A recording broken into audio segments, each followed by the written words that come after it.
Okay, going to go live in just a moment here. I'll wait to see how many people we got in the chat.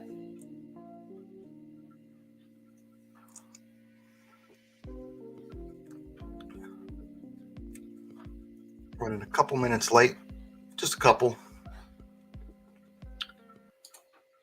All right, welcome back to WMAC Now with your host Chuck Stevenson, and welcome to the weekend recap for the weekend of March 25th through 27th. We had some awesome fights this weekend.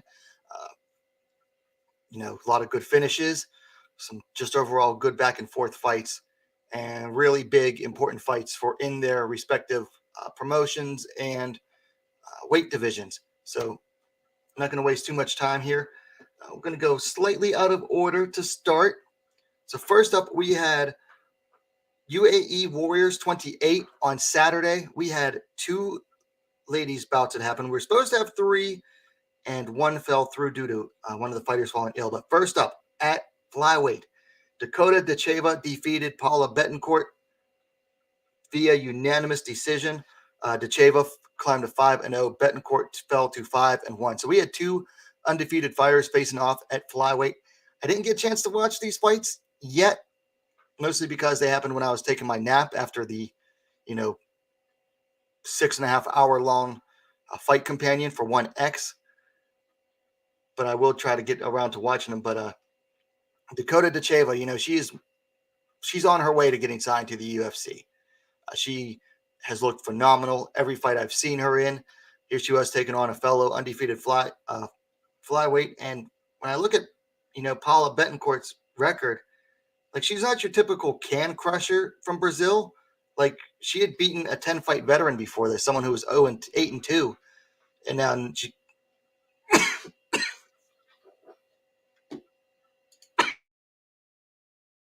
excuse me, came into this fight, undefeated still, and took on Dacheva, and Dacheva beat her. So keep an eye on Dakota Dacheva. By the way, the UAE Warriors cards are available on UFC Fight Pass if you haven't yet, which I think it's still around $10 a month. You could definitely find worse ways to spend $10 each month. Got Robert Sothman in the chat. He actually showed up early too. Then in one of the co-main events, we had the Flyweight Championship. I believe this was the inaugural Flyweight Championship, where Corinne Laframboise defeated Carolina Jimenez via submission due to triangle choke, 4 minutes, 13 seconds of the first round. Again, I haven't watched the full fight yet. I did see a clip of the finish over on the WMMA subreddit. You can go check that out there. But Laframboise climbed to 8-4. Jimenez fell to 7-1. So Jimenez came into this fight undefeated. And Laframboise, the French-Canadian fighter, getting it done via submission in the first round. Then we move over to one of the two big events this weekend, One Championship, 1X. First thing I want to mention before we get to Harata versus Radzwan, they did have a grappling bout. I forgot to post a picture on this one. But May Yamaguchi and Danielle Kelly, former two-time title challenger, May Yamaguchi, taking on a newcomer to One Championship, but somewhat well-known submission grappler Danielle Kelly in a submission grappling bout. Ended in a draw. Not the most exciting grappling bout. But here was the weird part. For her effort, they gave Danielle Kelly a $50,000 bonus for not winning. It was so weird. Like, how do you give a $50K bonus to someone for not winning? And it wasn't fight of the night. Like, I don't understand the logic behind that. And Chatri Sityotong said, Danielle Kelly was constantly attacking, constantly on the attack the whole time. She was constantly on the offensive the whole fight. And May Yamaguchi was only in there to defend and to not lose. And I'm like thinking, and to stall. And I'm like thinking, wait a minute. What fight was Chatri watching? Because I watched it, When they gave May Yamaguchi a yellow card for stalling, Danielle Gelly had her guard closed.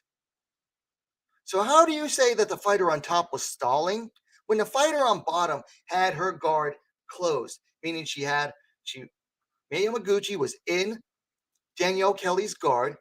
Danielle Kelly was on her back. May Yamaguchi was between her legs and on top.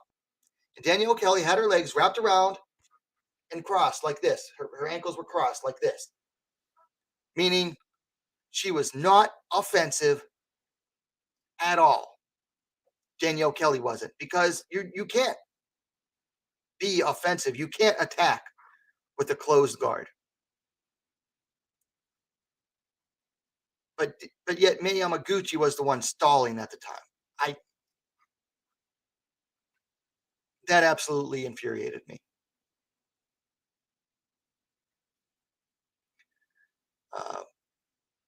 So yeah, that drove me nuts.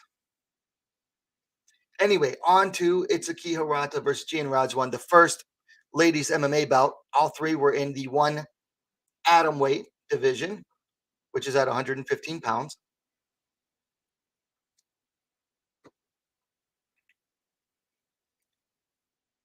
This was a good bout. Itsuki Hirata, or excuse me, Gian Rajwan defeated Itsuki Hirata via, they labeled it was a split decision, but even Hirata afterwards said she didn't know what that judge was talking about. Like, Hirata, to her credit, admitted full defeat.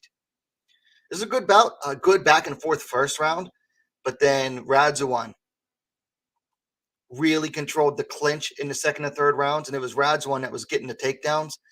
And I wondered, going ahead into this bout, we hadn't seen Hirata put on her back in, I don't think, any fight before this. And it made me wonder, what would it be like if Hirata was put on her back? And we kind of saw she wasn't as good when she's not on the offensive. And then one of the biggest things that was glaring to me was what little stand up we had at range outside the clinch. Hirata just would start off with an overhand. It's like, why is the first punch you're throwing an overhand? And it was kind of obvious that she just threw the punch in order to move forward and work for the clinch. And I think Radzwan must have done her homework and just seemed, like, what was I going? Oh, Radzwan prepared for it. I think she knew what was coming. But Hirata, it's fair to say, I don't know if it's fully derailed yet, but the Hirata hype train has definitely come to a glaring halt, at least for now, which is kind of a good thing.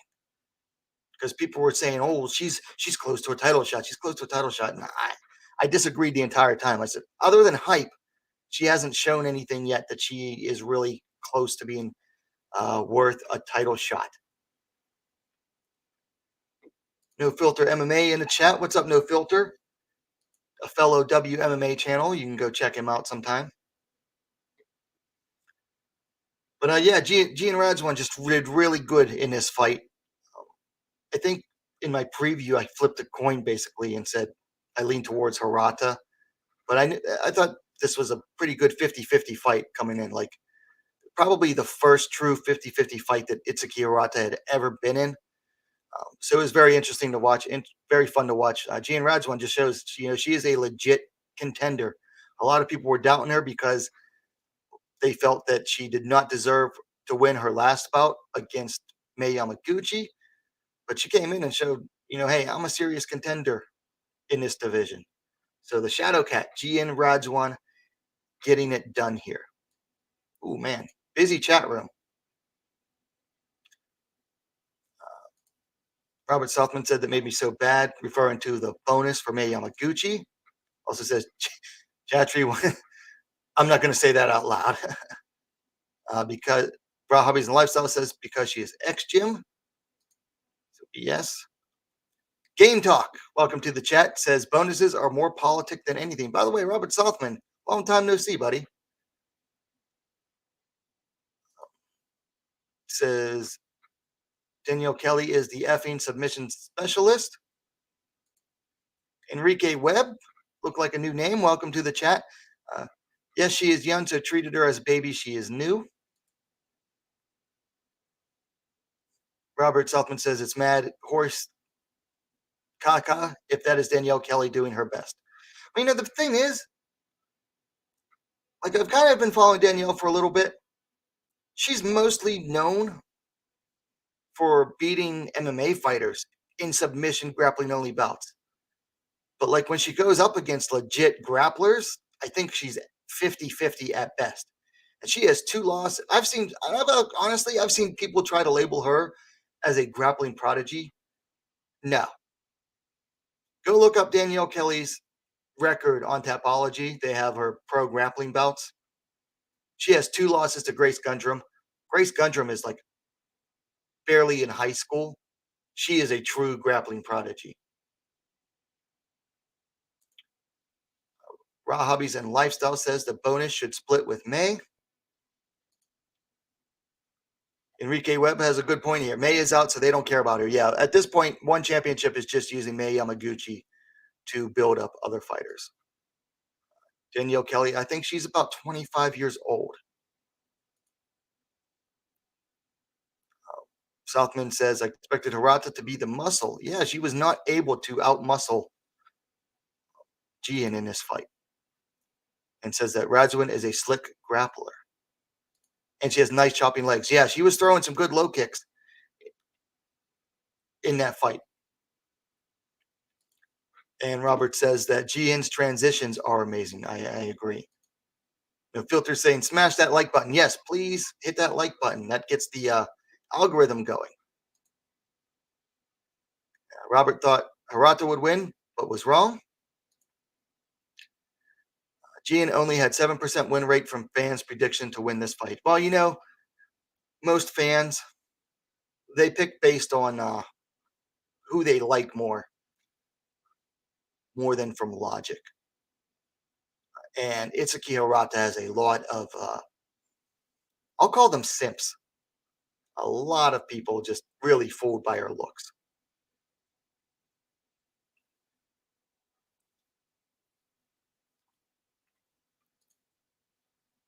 Hobbies and Lifestyle says, I personally think May did very, very good against Kelly. I thought so too. Well, I think the pick was Danielle Kelly to win by submission, and it was either submission or draw, which I kind of like. I like it has to be submission or draw.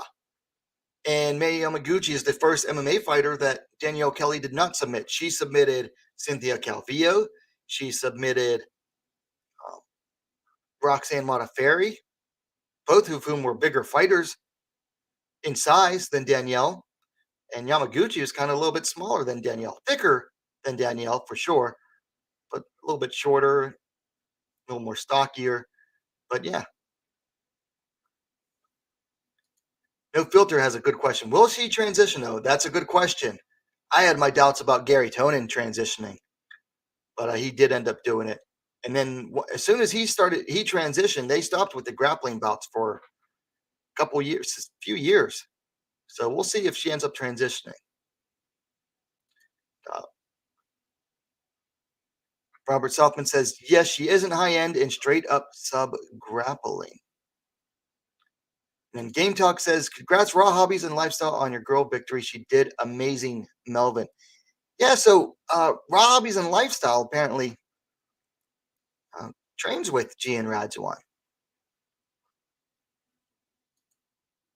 And Robert Southman says, Raw Hobbies, exactly. If you enjoyed a match without a winner, then the bonus should be split. Yeah, that's fair enough. I think that I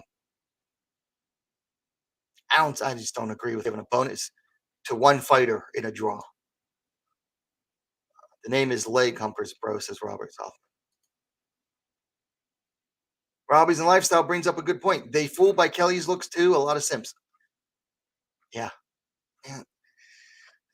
Danielle Kelly is a cutie. I don't normally comment on fighters' looks other than say, they got the aesthetics. Danielle Kelly is a cute girl. And that's one of the reasons, one championship is bringing her in. Make no bones about it. Because there are definitely higher level submission grapplers out there that they could have brought in. The marketing has as much to do with Danielle Kelly's signing as her skills do. No Filter and May commenting on the Great numbers on the companion, bro. I wish you would didn't have to work yesterday. I took the day off for the event. I wish you would have been there because I'd invited you on and we could have gotten you some good numbers too. I mean, I forget how many thousands of views it has now, but I got over 1,000 new subs just during that show. It was nuts. Fastest growth in a single day in the channel's history by far. It was so happy with how it turned out because I did not expect it. I knew it'd do good. I didn't expect that. Uh, Robert Saltzman making a joke there. Robbie's and Lifestyle says May escaped a lot nasty leg locks and mount from Kelly. She actually deserves bonus too. Yeah, because she was definitely the underdog going in there. Because May Yamaguchi is a legit black belt in BJJ as far as I know, but she's not a full time grappler. Like that's all Danielle does is grappling. Whereas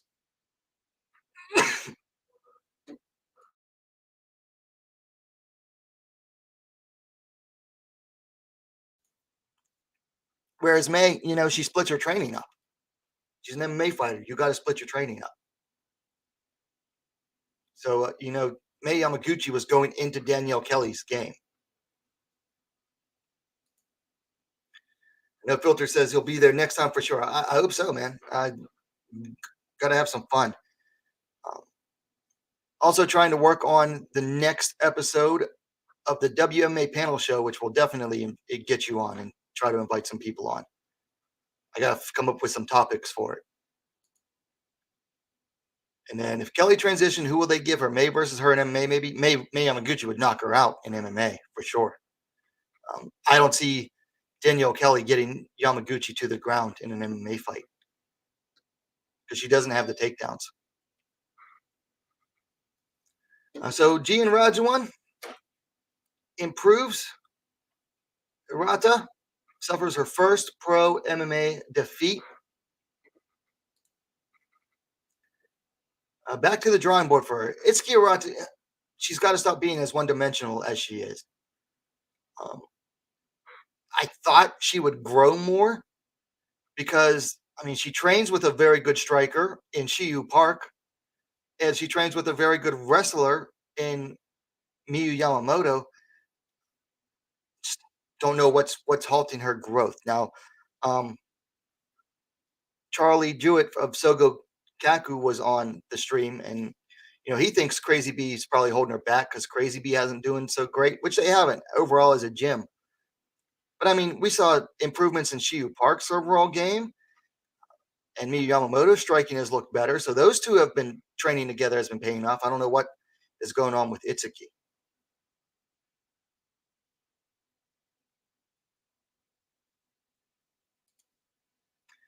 So then we move on to the very next bout. This was the second ladies bout on the second half of the card, where Sahi Ham defeated Denise Zambawanga via unanimous decision. Ham climbed to 25-8. Zambawanga fell to 8-2. Very, very different fight from the first bout. Good back and forth first round. Zambawanga got some control on top in that first round, and then if I remember correctly, I haven't watched the fight back yet. And then Ham got some time on top as well, if I remember correctly.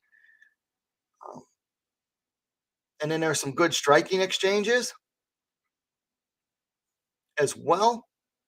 Then in the second round, Zambawanga had a takedown reversed, and we saw reversed. Either way, we saw a new element to the game of Sahi Ham. She got a lot of top control in this bout. And she even took Zambawanga down. When was the last time Sahi Ham took anybody down in a fight? I do not remember. It had to be pre-UFC from what I can remember. So you had Sahi Ham going in there against a fighter whose best dimension was her wrestling. And Ham completely out-wrestled her. Just completely out-wrestled her. Took her down herself, reversed takedowns, didn't just stop the takedown, reversed them. and just used really good top control. Uh, used her weight, balanced her weight out really well, kept her hips low, kept a good positioning. Not a whole lot of heavy ground and pound, but very consistent ground and pound to just completely control uh, Zamboanga. Uh, Denise put up a decent fight, but just this was like, going into the fight, I mentioned in my preview, both my individual preview for the fight and in the 1X preview for all the ladies' bouts. I said, Zamboanga had a tough fight against Ham that was coming off of almost 2 years of inactivity. Here she was coming in against Asahi Ham that had just fought recently and was coming in fresh. And I think it showed a world of difference. I also think that Ham knew exactly what Zamboanga needed to work on to improve and did exactly what she needed to do. Oh, one thing I just remembered. I said in my preview that Ham needed to fight for underhooks, and she did. It's like, did she watch my video? Of course not. She doesn't speak English. But it's like her coaches must have watched it and watched the first fight, I mean. Her coaches watched her first fight and said, you didn't fight for underhooks at all in the first bout. Here, anytime Zamboanga was in control in a clinch, Ham was trying to get at least one underhook, usually two, and managed to get it. Did a really great job. Just overall, huge improvements from Ham over the first fight. Zamboanga fought hard. Ham just showed that, she was a vastly more experienced fighter, had, knew how to react to different situations better, and showed a new dimension to her game that, people haven't really seen from her. So it was really nice to see. I'll tell you what, one thing made me mad. I watched the post-event, press conference with one CEO, Chatri, Sityodong. He said he wasn't very impressed with Ham's performance. And I'm like, what are you talking about, dude? How you go from a close split decision to a fighter absolutely controlling her opponent in her opponent's best dimension. Ham is primarily a striker, and she absolutely controlled the wrestling against someone whose best part is her grappling and wrestling. How does that not impress? I swear. One loves to just downplay pretty much anybody who doesn't get a finish. And that's a big problem over there at one. I get it. People want to see finishes. I do too. But sometimes the finish just isn't there. But how do you not get impressed by someone doing something that is outside of their wheelhouse and absolutely running the game that way? How is that not impressive? I also said that, the Sahi Ham that fought today wouldn't beat Angela Lee. Maybe not. We'll have to see. But yeah, this was night and day from the first fight. It went from razor thin decision that a lot of people felt went the wrong way to the other fight, the winning fighter in the first time, just absolutely running away with the fight.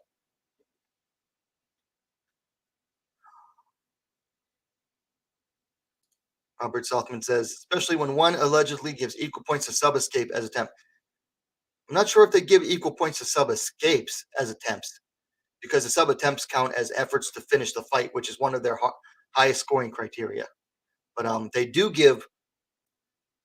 award takedown to fence as equal to takedowns. Raw Hobbies and Lifestyle says, I warned Gian about Itsuki grab glove too, that basic judoka habit. Interesting. Enrique Webb says, Itsuki didn't grow since I see her fighting. Yeah, she hasn't shown a lot of growth. Robert says, Denise made a departure, possibly, from her game plan. I don't know if she made a departure as much as she just wasn't able to execute it. Game Talk says you must very enjoy this one, especially after all the negative comments you got from your now. Yeah, I wasn't thinking about that, but yeah, the Filipino fans were out en masse and absolutely enraged at the first fight, and I was dealing with a lot of crap for that. Everybody was one championship more than anybody. Just got so much crap after the decision from the first fight, and I remember. I think I tweeted it out that when the first fight ended, before the judge's decision read, I said this could go either way, but they'll probably give it to Denise because she's a homegrown fighter. But they didn't. And then the more I watched the fight back, I was like, well, okay, I definitely see Ham winning this fight more based on the scoring criteria. But people just didn't want to hear it.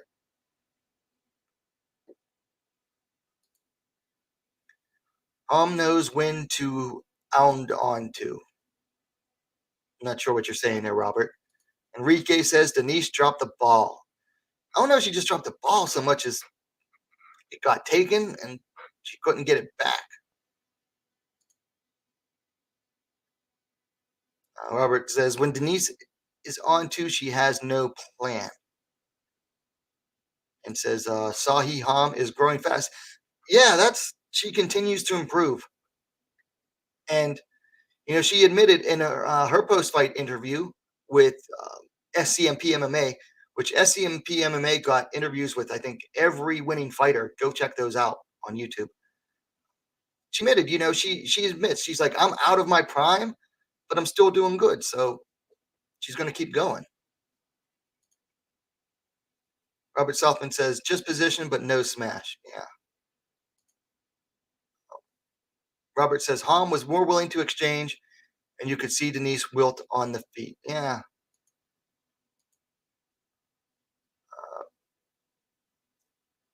Robbie's and Lifestyle says every fight not come to finish will not impress the boss. Yeah, that is true about one. And Enrique says yes, Denise was weak. Robert says sometimes the finish just isn't there. The 50K bonus. Yeah. Um, Enrique says I don't think she can beat Angela on the ground. I don't think so either. Referring to Ham. And then in the end, those fans were mad about Denise lose the first match. Eventually came back to watch part two. Yeah. Yeah, they did. Oh, it looked like there's going to be controversy too in this fight again because there's a clash of heads, which this time it was Ham's fault. Accidental clash of the heads, and sure, our equilibrium got messed up. And I was surprised that the referee stopped it, and they brought in a doctor and everything. And Ham looked like she was out of it, kind of like she knew she was hurt. And I was like thinking, oh man, just take the full 5 minutes then if they give it to you. And she didn't take the full 5 minutes, I don't think, but she said she was going to continue on. I was worried because I'm like, great, because if Denise gets the win here easily, then everyone's going to say, well, she beat a Ham that was compromised from an accidental head clash. Or there's going to be some controversy, like especially if the fight stopped, there's going to be more controversy. So ended up, it didn't affect her too much, which was nice to see because it looked like, because like when she was like, the fight was getting ready to start again, she was kind of like squinting, like, man, what's going on? Like she still wasn't fully there, but she was able to continue and get the win, which was nice to see. Game Talk says, agree with Enrique Webb, no challenge for Angela unless Jean Nan or Teo are coming down. Yeah, Tiffany Teo would be an interesting match for Angela. The thing with Ham is that she's small. She's a natural atom weight, whereas Angela is not. And people are going to say, but Chuck, Sahi Ham had trouble with making weight and hydration both fights that she's fought and won. Maybe. But let's be honest here. When was the last time Angela Lee was at a size disadvantage in one championship? Think about that. Even Sion thought Angela was big compared to her. And Sion's a champion in the bigger weight class. Robbie's and Lifestyles says Izuki versus Ritu still a good match to make.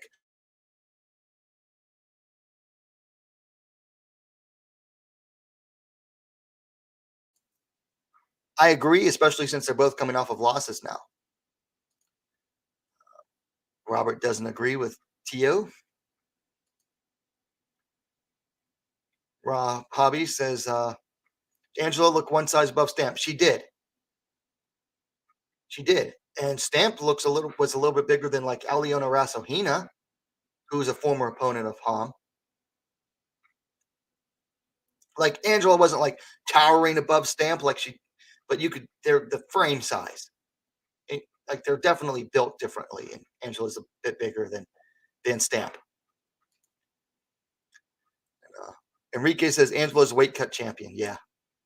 And she's definitely mastered the hydration thing. And let's be honest here. She's cutting massive amounts of weight because you see her photos on social media leading up to the fight, and she's still kind of full faced. And then she gets to fight week, and her cheeks are like sunken in because she has wide cheekbones, like high cheekbones and kind of wide. And then fight week comes, and suddenly she goes from like having like a bit of a round face to being like skeletal. Rahabi says you're not allowed weight cut in one according to you're allowed to cut weight technically. You're not allowed to massively dehydrate yourself, is what they say. And Enrique says, remember Michelle Nicolini defeated Angela? Yeah, she did. Enrique says Angela has no chance in her weight class. I think there are fighters that Angela can beat at the one strawweight class, just not. Well, she's already 50-50 with Sion, even though those two fights split weight classes. But I don't think. Well, she might be able to beat Nicolini now because Nicolini looking old. She's getting old and fighting older too. Game Talk says agree with Raw Hobbies. Angela look even better than before pregnancy. You see the post fight when she was talking with Mighty Mouse, she is massive compared to him. Yeah. Yeah. Robbie says Nicolini, same size Angela. That's why she had a hard time versus Nicolini. Good point. Robert Suffman said, I said before, one and there are no weight cut is BS. I think everybody pretty much knows that by now. Well, no, I can't say that because a lot of people still tout it. And it's like, bro, have you actually seen? I mean, how often do you? A lot of people say, oh, a lot of people are a little bit wrong because they say, oh, wait, one does everything behind closed doors. They haven't done that in quite a while.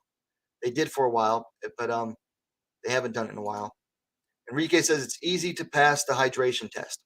From what I understand, you just got to water down your pee a little bit for specific gravity tests. So unless someone is going into the room with you and watching you as you pee into the cup, all you have to do is like put a little bit of water into it. And I think that'll lower the gravity or raise the gravity or whatever you got to do. Robert says there are insider tricks. And one should do another 48 kilo weight. A lot small girls in there can have their chances. Yeah, no. It would be hard to do it and still pretend that they're enforcing their weight cut solutions, though. So Ham versus Zamboanga 2. Ham wins via decision and leaves no doubt this time. Oh, this is an interesting comment. Robert says they used to watch you pee, though. Do you know that for a fact? Because that'd be interesting.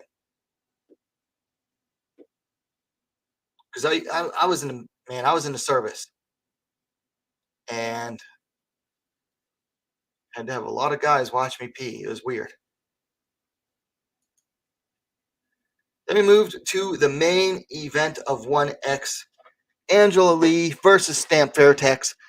The one atomweight world champion versus the one world atomweight Grand Prix champion. And Stamp had Angela on the ropes in the first round. Had her on the ropes with a body shot. Second time we've seen Angela seriously hurt with a strike to the body. I mean, Angela absolutely bent over, wilted, and ran, almost turned and ran away from Stamp. And Stamp followed her. And I think the problem with that Stamp had, unlike Sion, who kept her distance, who stayed enough at range against Angela, when she had Angela hurt with a strike to the body, Stamp got in close, got in real close, and didn't work the body as well as Sion did. So she started headhunting, and it allowed Angela to recover a little bit and go for the takedown. And Stamp, she shot for a takedown too. We never see Angela shoot for a takedown. That's how you know she was desperate, because she always goes for clinch takedowns. And Angela got Stamp down, and it was Angela's round from there on. But make no doubts, Stamp had Angela absolutely hurt. She had her on the ropes. But that was easily Stamp's best moment. From then on, once Angela got to the ground, it was all Angela Lee.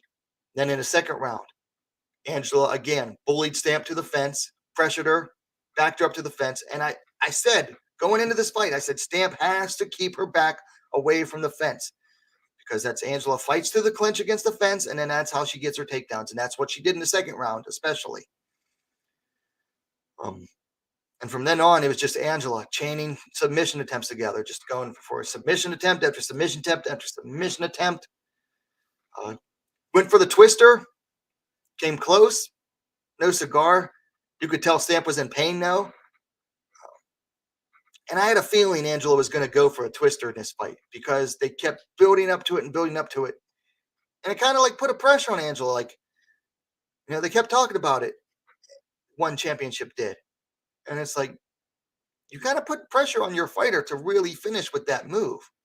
But she couldn't get it, which is like the second time since actually submitting someone with the twister. That's the second time she's gone for the twister that I can think of and didn't get it. She tried it against, what was the Brazilian girl's name? I'll just pull it up real quick. The Brazilian striker, Estela Nunes. She tried against Estela Nunes and couldn't get it. And then she tried against Stamp and couldn't get it too, which got to give Stamp credit. She had grit, because you could tell she was still in pain. But Stamp survived the twister credit. But I knew that Angela was going for the twister, even in the first round, because she had her hooks around one leg, but not both, but not around the full body. And anytime, and that's the big setup for the twisters. You got to have your legs wrapped around your opponent's one leg, the opposite leg of what your body is. And I was like, well, she's definitely going to try for the twister in this fight. But anyway, Angela ended up getting a rear naked choke, and it was only like, what was the time?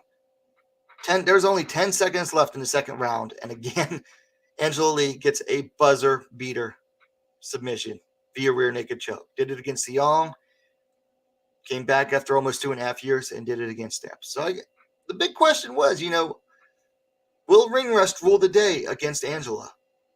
Wasn't so much ring rust, but her having a soft core almost resulted in her getting finished for the second time. And I don't understand it. How are you, as a primarily grappling-based fighter, going to have such a soft core? You're a wrestler, you're a grappler. Grappling needs such a strong core. And then it's like, you get hit to the body and you just fold. You wilt. I don't understand it. Don't understand how you can have such a weak core as a grappling-based fighter. Now, Angela's striking. No improvements in her striking. She's still primarily a brawler on the feet and likes to eat punches to the face. That's her primary defense, is just relying on her durability. But she absolutely is badass on the ground. But she also has a size advantage. That always helps on the ground. You know, the old adage about grappling was like, well, you can always, beat a bigger fighter on the ground if you're more skilled. But if you're a bigger fighter who's skilled, then you're going to beat the smaller fighter no matter how skilled they are. And we all knew that Stamp was not on the same level as Angela on the ground. So it's a good win for Angela. Tough loss for Stamp. But some lessons to be learned for both fighters here. It's a good fight overall. Just really one-sided. Other than the near finish by Stamp, after that it was completely one-sided. I got it caught up.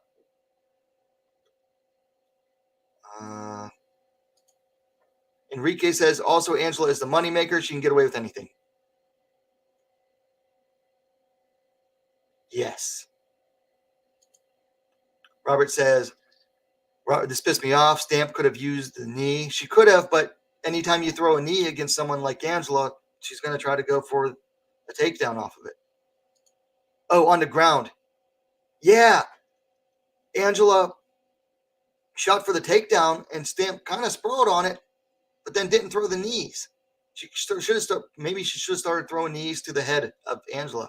They are legal in one. Would have been smart. Raw Hobby says Angela looked the best shape in her life, like Super Saiyan mode after giving birth. Yeah, she looked in great shape. Soft core, though. Robert says Stamp let her grab a leg and didn't use the elbow and knee. Yeah, should have just been really working the ground and pound. Like, as soon as Angela shot, you got to start. You got to sprawl hard, and then you got to make your opponent pay for their takedown attempts. Especially when you have the superior rule set that allows you to knee the head of a downed opponent or a grounded opponent. Robert says Angela was ripe to get worked. And Raw Hobby says Angela scored that last takedown successfully. Big part of reason is the size. I'll have to go watch it again, but I agree. Raw Hobby says women's bodies are more flexible. Submission like Twister are harder to work unless the girl was scared and tap doodle mentally giving up. It's a good point. Women are more flexible than men generally. Raw Hobbies also said Angela survived the body punch due to she already experienced giving birth to a baby. There's nothing painful than that for a woman. That's what she said in her post-fight interview. And like,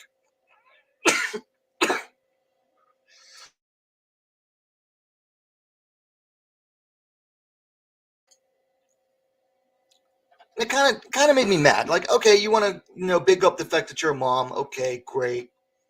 But to completely act like, oh, I wasn't hurt that bad. Girl, stop lying. You were on the ropes. You were bent over. It was visible pain on your face, and you were ripe to get finished. So stop acting like you weren't hurt that bad. I can't.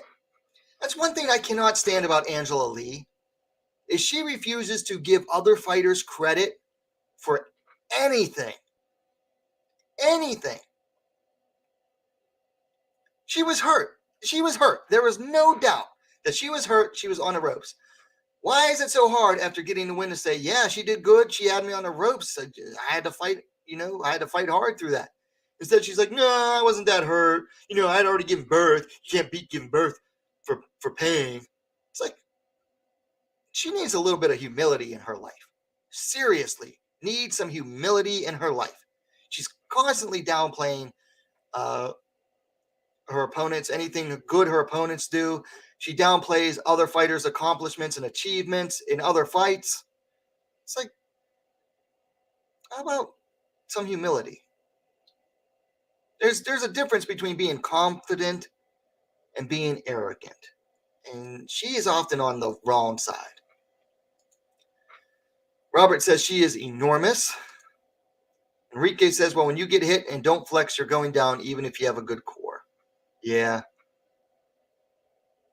Big problem, though, is because of her soft core, she's vulnerable. Also, because she doesn't even bother with defending her head much, she's not going to defend her body. Angela, her striking defense is just non-existent, really. Robert says, anything that a small skilled person can do, a big skilled person can do better. well, I won't say that they can do it better necessarily, but a bigger skilled person is going to cancel out a smaller skilled person just by sheer brunt of having the size. Robert says the head was right there on the ground, no knee. Yeah. Like Caddiston did way back. Purple Donatello says, I thought Angela would gas out in this fight. Her biggest problem. Well, she only gassed out against Sion. We've only seen her gas out once. But the layoff, had Stamp survived, the layoff could have been survived the second round. You know, had Stamp gotten into the later rounds, the layoff could have played a factor as far as the gas tank goes. Enrique says, I can't stand Angela. There are times when I'm like, yeah, she's cool. And there are times I'm like, yeah, I can't stand her. I generally don't like her attitude, though. It's just because of that arrogance. Like, she can't just give props to anybody else, ever. So that is 1X. Most likely we're going to get Angela versus Ham next at atomweight, unless they find a reason, unless they decide to do the trilogy between Lee and Sion, which I think Sion said she'd come back down to atomweight, but I think Angela wants to be a 2-division champ more than anything. And they're going to go with whatever she wants to do. So that could possibly be it, but I personally would rather not see it right now. Like, I don't want to see Ham lose, and I'm saying that she will lose to Angela. But I also definitely do not want to see this division get put on hold again. Because the division was essentially on hold from 2018. If you really, really think about it. The title in this division was on hold from the second May Yamaguchi fight forward till now, up until Saturday. Because Angela went up in weight and fought Sion, lost. Stayed at the higher weight class, fought Michelle Nicolini, lost. Fought Sion a second time, back at atomweight. So she was technically defending the title, but she was defending the title against the champion from the higher weight class. Won that one. But that was like the entirety of 2019. She fought 3 times. Same opponent twice. That title was on hold. And then she took all of 2020 and 2021 off. So we finally get her back defending her title against a fellow atomweight. And you know, we got to keep this division moving because it's the only real women's division that one championship has. Like, Sion is in somewhat of a ghost division. And I don't know why they won't sign more people to fight there, but they haven't really. So you got to keep this division moving. You got to keep the champion defending the title.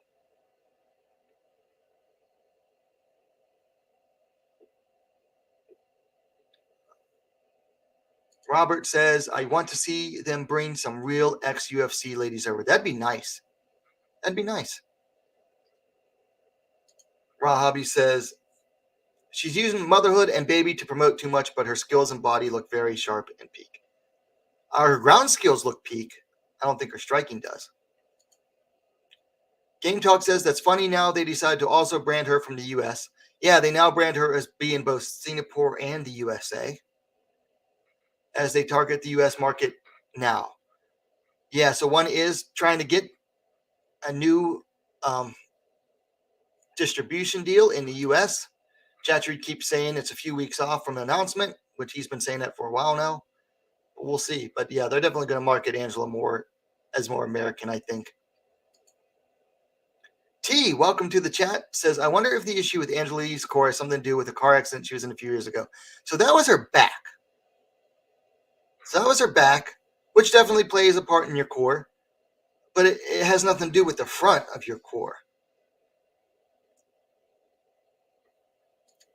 Hobbies, they should sign Chris Cyborg. But who would they have her fight? They don't have anybody for her. So moving on, we're going to move on to the UFC card, UFC Fight Night, Blades versus Dawkins, also known as UFC Columbus, had 3 ladies bouts. All right. All with rankings implications in their respective divisions, which is really nice to see because the last several fight nights, the ladies' fights were basically like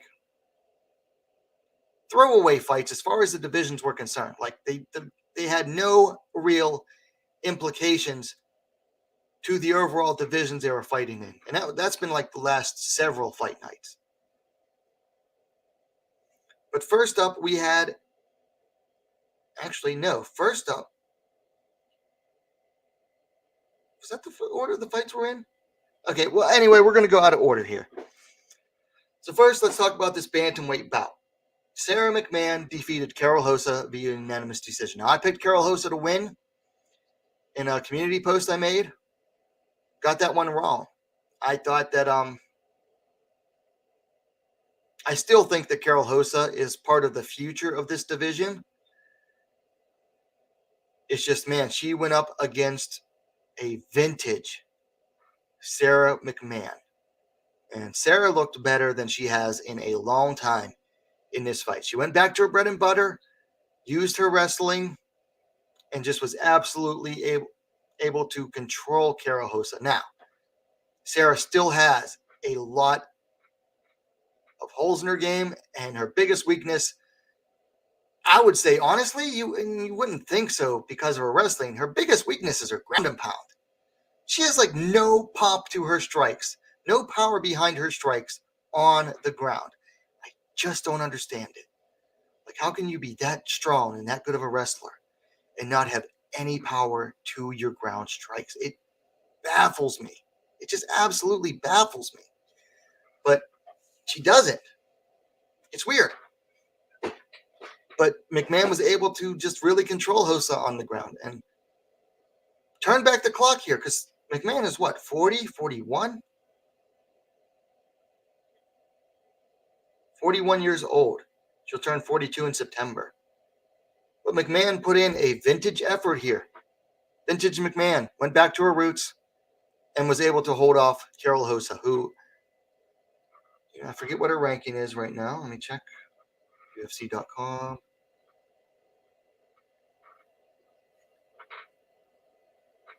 It's weird because I'm on my computer, but I also use my tablet for a lot.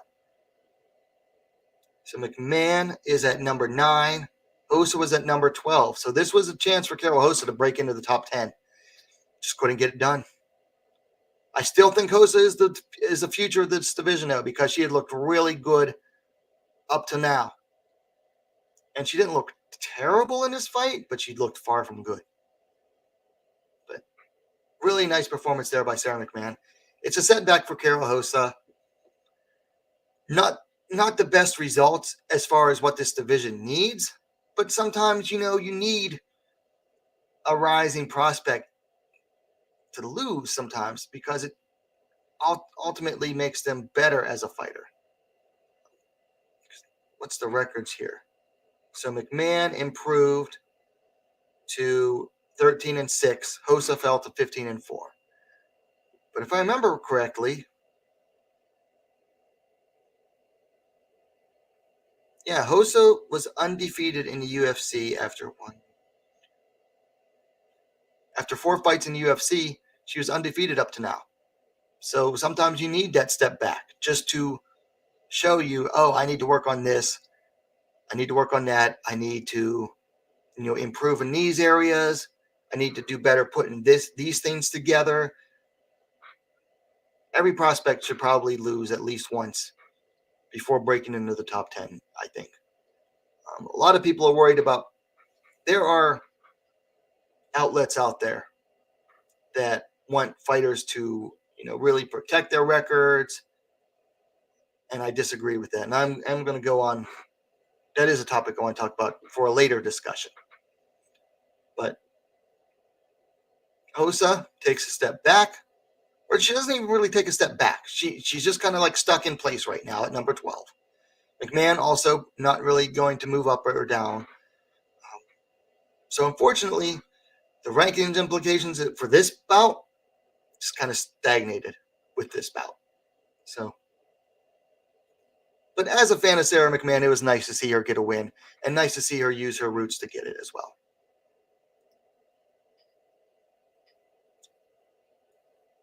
That's good. For anyone curious, drinking a Ohishi, a Japanese rice whiskey. Really nice, really light whiskey, very smooth. One of the smoothest whiskeys you'll ever try is this rice whiskey. Very good. About $60 a bottle last I bought it, but it's not like an everyday drinker. Just really nice.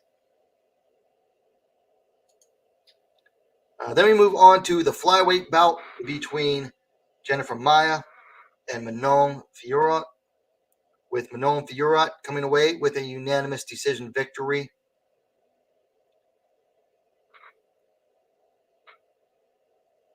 I don't want to tick off too many people. Not that I'm afraid of making people angry, because I made a lot of people angry last night on the Sherdog forums. This is a nice win for Manon, but it was far from a great win. You just get the feeling, and I think the argument can be made. I think it can be a strong argument that Manon's career, and I mentioned this in the community post, her trajectory in the UFC is being very carefully curated, because she came in against a fellow UFC debutante in Victoria Leonardo, won that. Her next fight, and this isn't her fault, but the UFC knew what they were doing in this one. She was supposed to fight Marina Moroz after Victoria Leonardo.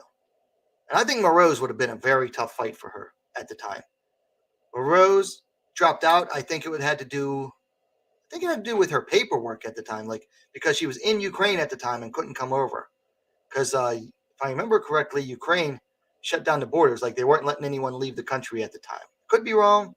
Don't quote me on that. But anyway, the fight with Moroz didn't happen. And Tabitha Hichi ended up coming in very short notice. And let's be honest here, Tabitha Hichi, I'm sure they could have found someone a little bit bigger than Tabitha Hichi. Manon is a very big framed flyweight. She is big for a flyweight. And then they found someone who isn't big as a strawweight. They brought in a strawweight, a small strawweight too, and the size disparity was enormous. And Manon, again, looked like a killer, but against a very small fighter who took the fight on short notice. Then she takes on Maia Bueno Silva, and Maia Bueno Silva doesn't even put up a fight. Like, that fight was trash. A lot of people really bigged up Manon for her performance in that fight, but let's be honest. Bueno Silva didn't put up a fight. All she did was walk forward, absorb punches on her guard, and offer nothing in return other than to shake her head like, not hurting me, not hurting me, not hurting me.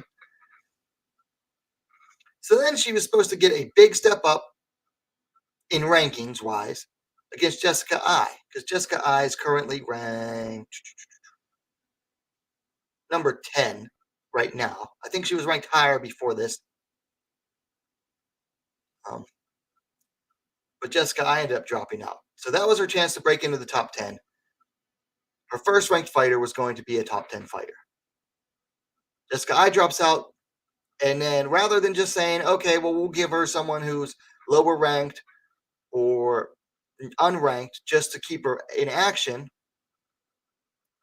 they give her Jennifer Maia. Now, Maia took the fight on less than a month's notice, which means Maia has no real prep time for this fight, which means she was automatically going straight into the fight, working on cutting weight, getting her weight down for the fight.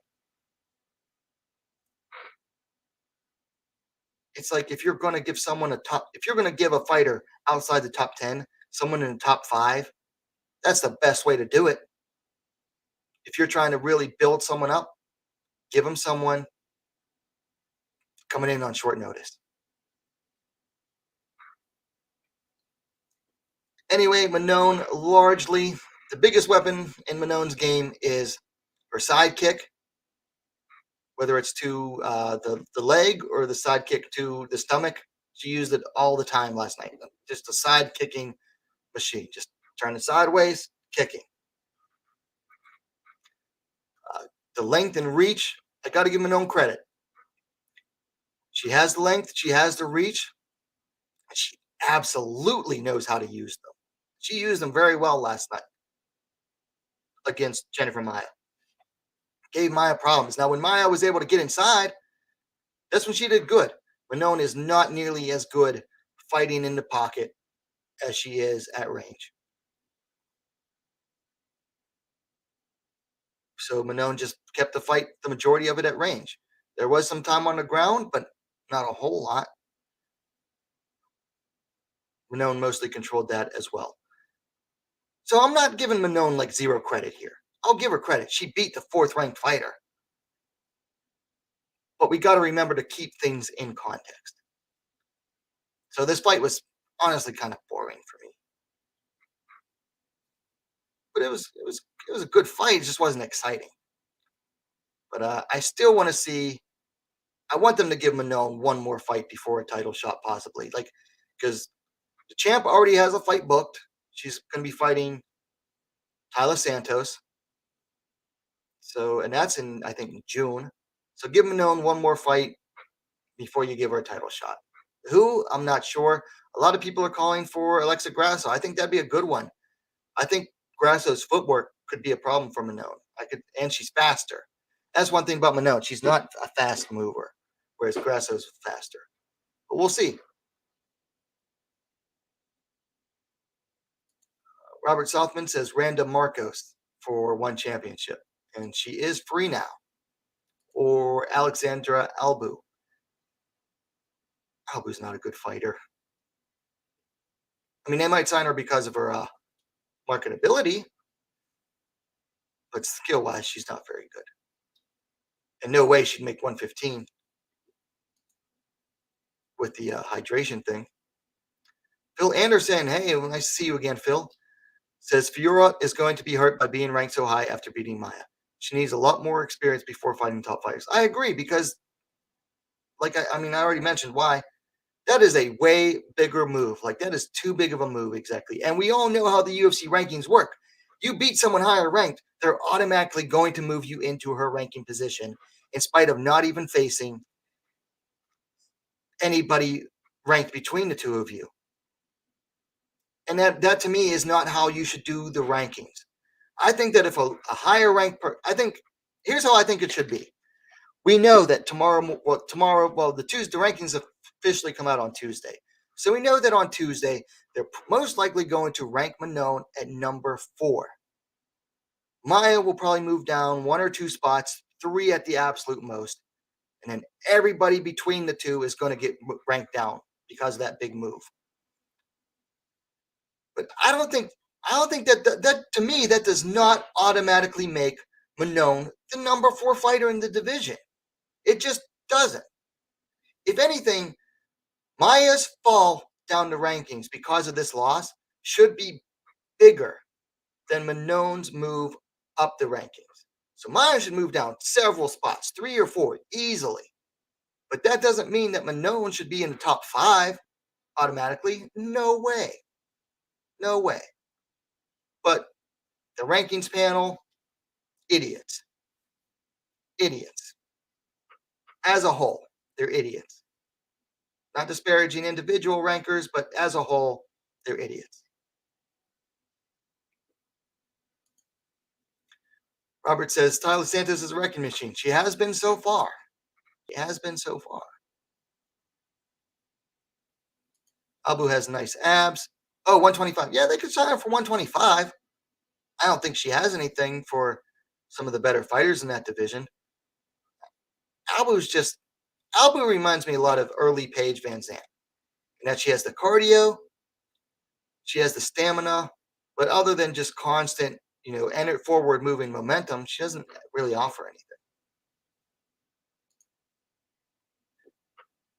So moving on to the final fight of Saturday. Man, it was a long day. Like I took a nap between 1X and the UFC, and I was still exhausted. I'm exhausted today, and I took a really long nap today.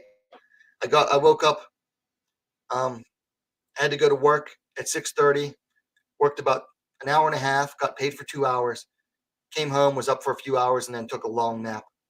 I'm still tired. Like I'm tired right now. I'm ready for bed. Anyway, flyweight bout: Alexa Grasso versus Joanne Calderwood or Joanne Wood. Alexa defeated Joanne via submission due to rear naked choke. What was the time? 3 minutes 57 seconds of the first round. Grasso climbed to 14-3. Joanne fell to 15-8. Grasso, first submission win ever, and her first finish since I believe 2014. Let me check real quick.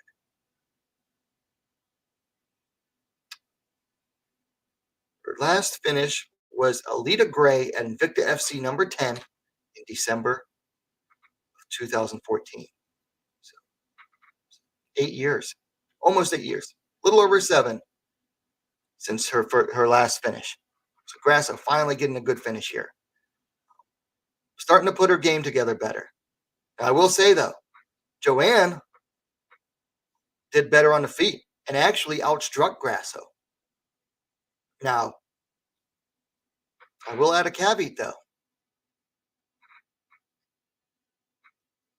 that Joanne fought unusual to her normal style last night because Joanne came out very aggressive and fast. Joanne Wood never comes out aggressive in fights in the first round. Never fights that aggressively to start out a fight. It just doesn't happen. But I think she knew that she had to fight that way if she was going to have a chance of beating Grasso. But it did not work out for her at all. I mean, it worked out for her in the standing department at first, but then she went for the spinning back fist that barely grazed Grasso. Grasso intelligently put an arm around her waist, grabbed Wood's wrist, spun her around, and used a body lock trip takedown, and got Wood to the ground. And Wood got to her knees a little bit, and Grasso very intelligently, and someone else picked this up, so I can't take credit for noticing this. Someone pointed it out. Rather than jumping right onto the back of Joanne Wood and risk getting put off balance, which we see a lot of female fighters do, they'll just jump on the back and get put off balance. Grasso kind of like pulled Wood into her, pulled her back, and took her back, and then locked on. Had the choke kind of in, but not entirely. Let go and immediately switched arms and had it in tight. And Joanne had no choice but to tap out. Really nice submission there by Alexa Grasso, who seems finally starting to really put her game together like we've been hoping she would for years. Looking better. Which, I mean, Grasso came to the UFC. She's kind of young, a little bit inexperienced, a little bit somewhat one-dimensional, and now she's really starting to put her game together. And we saw how she can do in her ground game against Carla Esparza, who's a good wrestler. And a lot of people feel that Grasso won that fight. So Grasso finally putting the game together. 1 second here. I'm going to go just vocal for a minute while I put in this cough drop because nobody wants to see me do that. So Alexa Grasso getting it done, and Joanne Wood seemingly on the way out. So that was it for the UFC.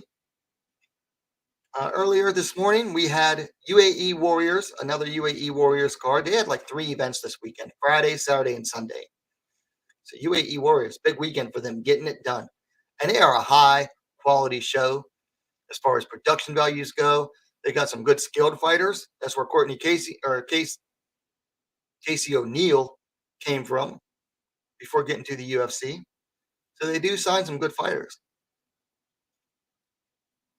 And we had a flyweight bout where Hasna Gaber defeated Sabriya Sengal via unanimous decision after 3 rounds. Gaber climbed to 4-1. Sengal fell to 2-3. Haven't watched the whole fight yet, but it looked like Sengal was just getting outpointed on the feet. Sengal, she made her MMA debut against Denise Kielholtz, where she got knocked down with a punch and then submitted. I like that she's keeping up. She's keeping at the MMA game. Like, she didn't just give up on MMA because she comes from kickboxing. But she hasn't given up on MMA yet. She's just having a hard time putting it together. But, generally strikers have a harder time putting their full MMA game together better, or they have a harder time than, fighters that come from a grappling base, as a general rule. But Gaber gets it done, the Moroccan against the Turk. And here's the thing with Sabriya Sengal. She doesn't have to do MMA. She's somewhat of a celebrity. She's like kind of a celebrity in Turkey, and she's known for kickboxing. So she could just do kickboxing and fight kickboxing fights in Turkey and not really put herself at risk, and just collect money doing that and go on TV and stuff and be known for that. But she's putting herself out there. So I'll salute her for that. Like, I got to give her credit for that one. But so far, her 2 wins are against fighters who are making their pro debut. So, and then final fight of the weekend I'm going to cover. Also today, Fury FC 59, a strawweight bout. Melissa Odessa Parker defeated Celine Haga via submission due to rear naked choke, 1 minute and 48 seconds of the 3rd round. I only watched the highlights of this one, but it is on UFC Fight Pass, Fury FC 59. Melissa Odessa is going to be a problem. She is.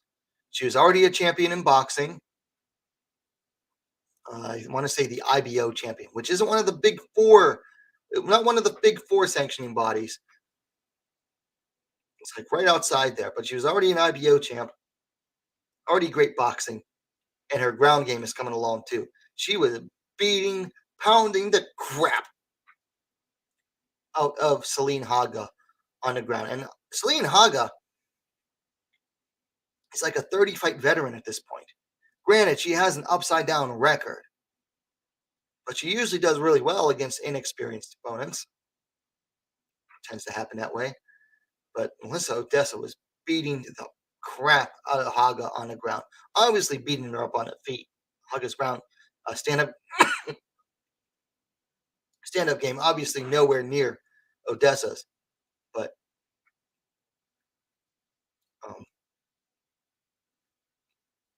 getting it, the striker, the boxer, defeating the grappling-based fighter via submission. Gotta love it. Gotta appreciate it. So go check that one out. Fury FC 59 on UFC Fight Pass. So that is it for the fights this weekend. So let's go back to the chat. Enrique says JoJo is on her way out too. Total burnout. Yeah, she definitely has one foot on her way out. Like I even said going into this fight that, she has one foot out the door. I think she's going to fight out this contract if they keep her around long enough, and then she's going to retire. Kamen Rider says Blades versus Gon, who wins? This is. I think Gon outpoints him on the feet, but he's got to avoid the takedowns.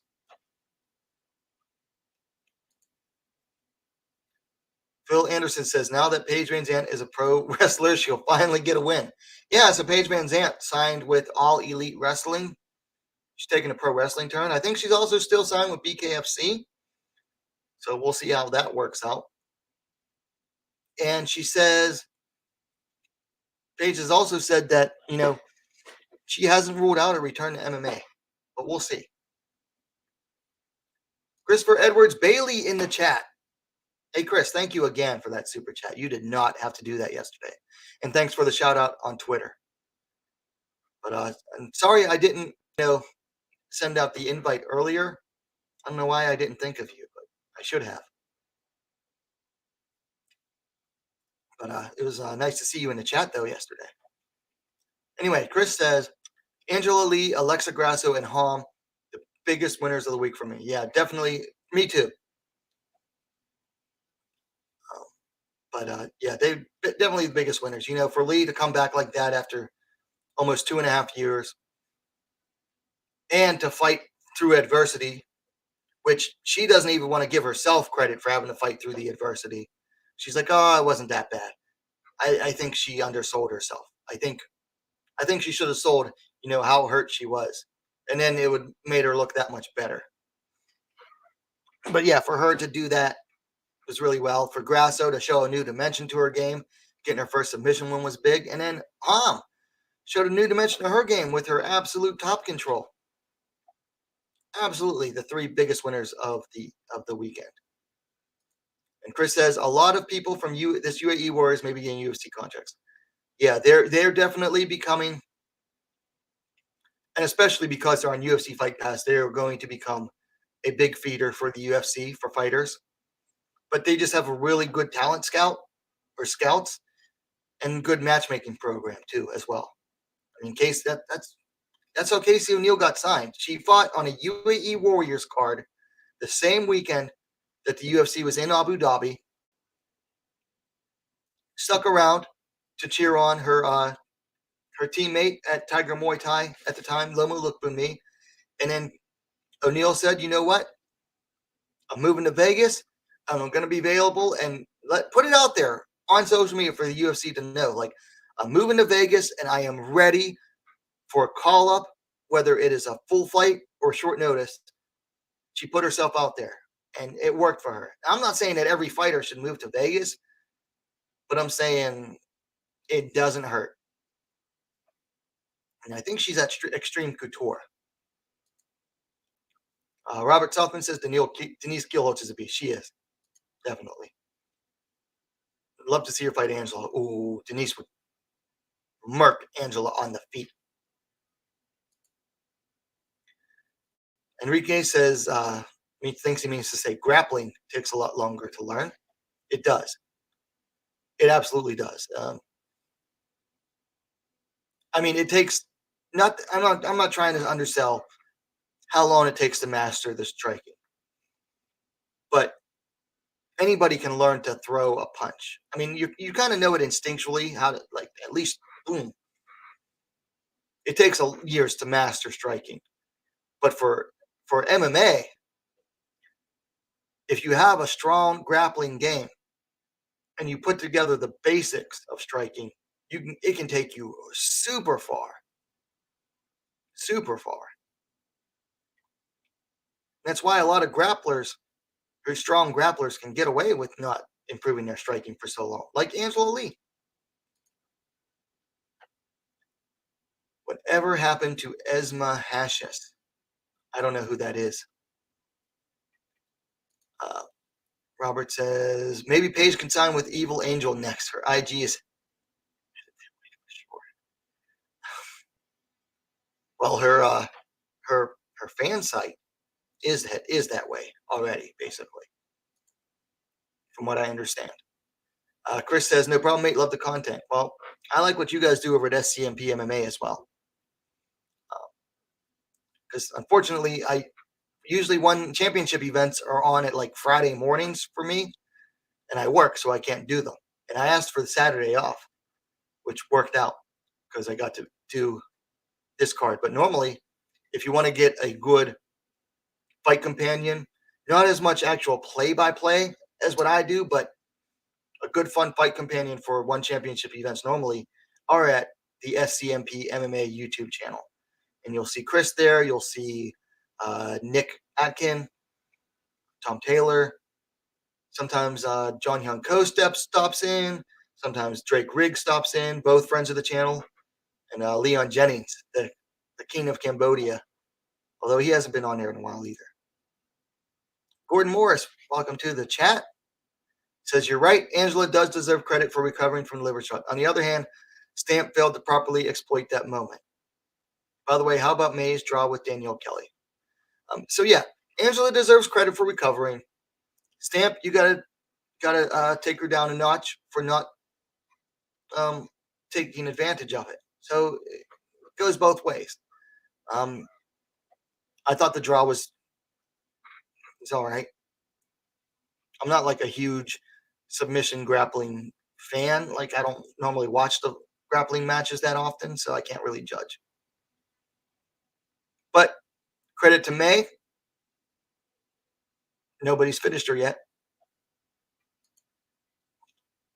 Robert says, Gordo, we covered that. We're impressed with May and Pista Chatry. Yeah.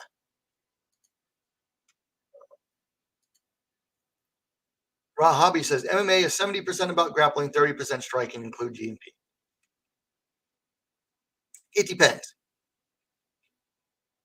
It just depends on the fighters and the matchups, honestly. But here's the thing: if you are a excellent striker and you can put together a good takedown defense, that'll take you far too.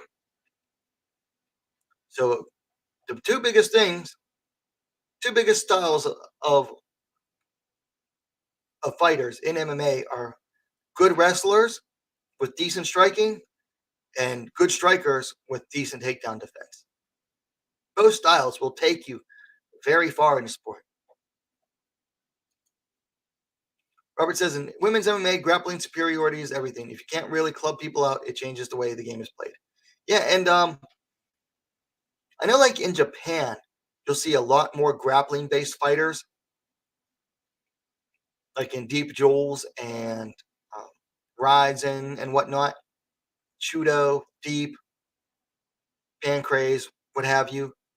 But in like the UFC and UFC women's divisions, striking based fighters far outnumber the grappling based fighters.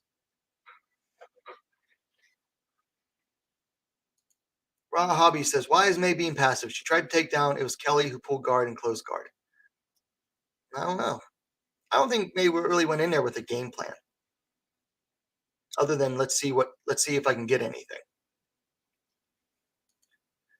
Robert says that light heavyweight men's class is about 60 to 70% striking. Yeah. I think it's about at least that much at women's strawweight in the UFC. I think flyweight has more grapplers and bantamweight has more grapplers, but strawweight especially is very heavily skewed in favor of the grapplers. And Robert says, and strike avoidance. Yeah. So we've gone almost an hour and a half. What do we have coming up this? I don't think there's anything big coming up this next weekend.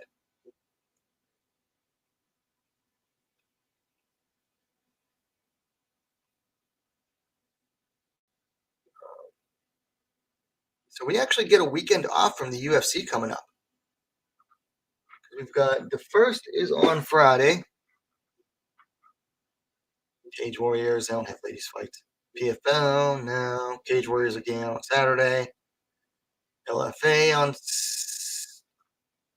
So there's nothing coming up this weekend. So we actually get a weekend off of fights, which is kind of nice. I get time to recover. I mean, I know a lot of people, like, they don't know what to do if there's no UFC on a weekend. It's like, I do. Have a life. Have a personal life. Do something else. So we get a weekend off coming up. I got to figure out what to do for the weekend as far as like content goes. But this weekend was really good.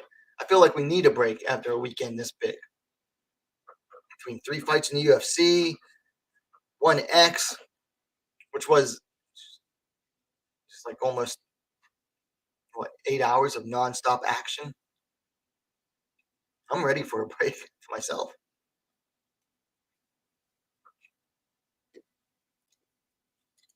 Let's see. In chat, Raw Hobby says, personally, I don't think one grappling match rule set is good enough. It should include overtime like EBI. Yeah, I would be fine with overtime. If not, most of the matches will end up drawing, going nowhere to. Well, they're not going to have titles. They're not. I don't think they're going to have grappling titles. I hope not. They don't. They don't. They don't put on enough events to have actual full divisions of grappling with titles. They just don't. I mean, they have way too many event titles as it is between kickboxing, Muay Thai, and MMA. It's like they can't. They don't have enough events to keep all of their fighters busy as is. How many fighters have been missing in action in the ladies' divisions? How many of them have been missing in action since COVID hit? Haven't seen. I'd have to go to the website to come up with some names. I'm drawing a blank right now. But there were a lot of ladies fighting for one that only got one fight, if even that, since COVID hit. Then you got one doing like, and I hate that they did that. They had Victoria Lee fight 3 times last year against all fighters that were, I think all of them were new to one, or 2 of them were new to one, and we haven't seen those 2 since. Haven't seen those fighters since. So the problem is, one has this like huge roster, but not enough events to put them on to feature them all. And other fighters are getting like fighting all the time. So I hope they don't do like titles and stuff. But anyway, back to your comment. Yeah, I wouldn't mind an overtime, a short overtime. But I don't want to. I like the idea of either finish or draw, because the whole point of submission grappling is to go for the finish. Robert says, I'm saying the importance, not the people's background. Oh, okay. Yeah, I think the importance for grappling is big. Robert says, why does one even have grappling matches? They're boring. Well, because one championship sees themselves as a martial arts promotion. UFC is an MMA promotion. One championship sees themselves as a martial arts promotion, and they want to promote the big martial arts that contribute to MMA, and grappling is one of them. Gordon asks, do you feel that Ayaka Miura's striking needs improvement? Oh, majorly. Absolutely. She's too much a specialist. Ayaka Miura is just a slightly bigger version of Itsuki Hirata. Those two might as well be like twin sisters, the way they fight. Because they strike just enough to get into range of the clinch. And from the clinch, like to go for a throw or trip straight to the scarf hold. And if they can't get that, they're kind of lost. So they're both one-dimensional, but more than that, they're specialists. Robert says, if grappling was exciting to large audiences, general public, EBI would pack stadiums. That doesn't mean that it doesn't have an audience, though, dude. Because UFC is giving them money to be on Fight Pass, so they're doing well. And they do pack the house in small venues. So there is an audience for it. Gordon asked my assessment of Miura. She's a specialist who needs to improve her overall game. Raw Hobbies said, CEO of One said they will do more freak match special rules fight. I mean, if they bring in the numbers, I don't believe in like the freak show matches. I like the special rules bouts, but they're kind of predictable. Like, I mean, everybody going in was saying all DJ has to do is survive the Muay Thai round and then get Rod Tang down in the second round and he'll win. And that's pretty much what happened. That's exactly what happened, honestly. Raw Hobby says their contract automatic end in 2 years. Who's automatically end in 2 years? The fighters in one? I'm not so sure about that. Because there are fighters that have been stuck for like a lot longer than 2 years. They can't fight anywhere else. Robert says they only use people that were popular in Singapore. Well, when your base is in Singapore. Raw Hobbies says overtime is going for finish or escape. One grappler start danger position, such an armbar back position. Yeah, it's usually that's actually how wrestling overtime does too. Like one wrestler starts in the referee position, and if you can get out of that position, then you win. If you get an escape point, you win. But if the wrestler on top can get him to the back and get some back points, he'll win. Robert says the audience are practitioners like us. That's a lot. There's a lot of submission grappling practitioners, though. There are. Raw Hobby says Chris Cyborg versus some small size guys freak match. I'm not in the whole intersex match. Enrique says grappling is cleaner and more technical, no violence, so it attracts less people, which tells a lot about us.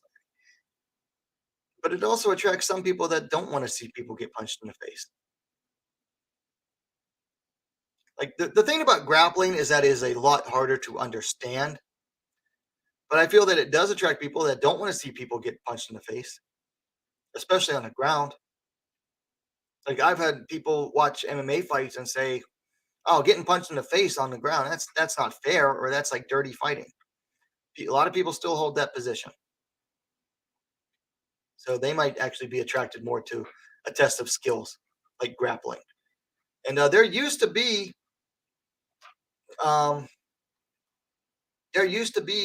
MMA promotions where like Smack Girl in Japan was big on this. Once the fight got to the ground, it was submission grappling only, like no strikes, or at least no strikes to the head of an opponent. Or you know what? I wouldn't mind. A lot of more the pure grappling junkies don't like it, but I kind of like the combat jujitsu rules. They're not bad. I mean, it does add a more dangerous element to it. Chris says 100% don't for one championship once Muay Thai, kickboxing, and SG fans to stay for the MMA and vice versa. Yeah. Enrique says I'm not a fan of ground and pound and elbows. So see right there, Robert, you got someone saying they don't like the ground and pound. Robert says it is violent, it is decisive, and has long-lasting health effects if you go harder. Yeah. And Enrique again says I'm not a fan of ground and pound or elbows. Well, I have seen promotions that don't allow elbows, but do allow ground and pound, and I'll tell you what, it's kind of boring. Not nearly as fun. Oh, Robert says he likes combat jiu-jitsu. So maybe they should try some combat jiu-jitsu rules, for one. Robbie says, one has the best striker in kickboxing in the world, better than Glory. Ooh, hot take. I think they are starting to steal some fighters from Glory. I wouldn't be surprised if we end up seeing, what's her name? Tiffany Van Soest in one championship. I would not be surprised if we end up seeing her there. Robert says, I may be biased. It was all about GMP in my limited career, and it's the way that most fights end. Yeah. Well, certainly a lot of fights end that way. So, been going for an hour and a half, which is usually a good time to stop. Most of my streams don't even go that long. So, before you leave, please hit that like button. If you haven't yet, please subscribe, hit the bell for notifications, and while you're at it, don't forget to subscribe to WMMA Now, the best, most complete women's mixed martial arts dedicated platform on YouTube. Keep an eye out for fight reviews for this weekend. I didn't get to them today because I'm exhausted this weekend. I really am exhausted. But I'll try to work on some tomorrow night. And, so keep an eye on those. We'll see you next time.